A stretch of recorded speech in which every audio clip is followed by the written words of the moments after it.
We're from Los Angeles, and we come to Sanibel Island once a year. I am from Brazil, and there are many beautiful beaches there, but this is very unique. In Brazil, I've never been able to find an experience like that where you take a helicopter to a desert island and do a yoga. So this was something different even for me.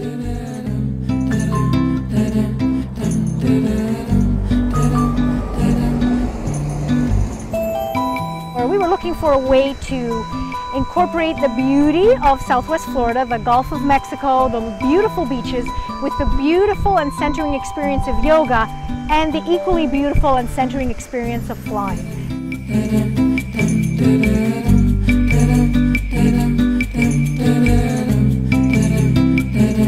In the scheme of different yoga options, Florida is a wonderful place where you can do your practices, you can do meditations, you can do your exercises, the whole package just for a wellness experience.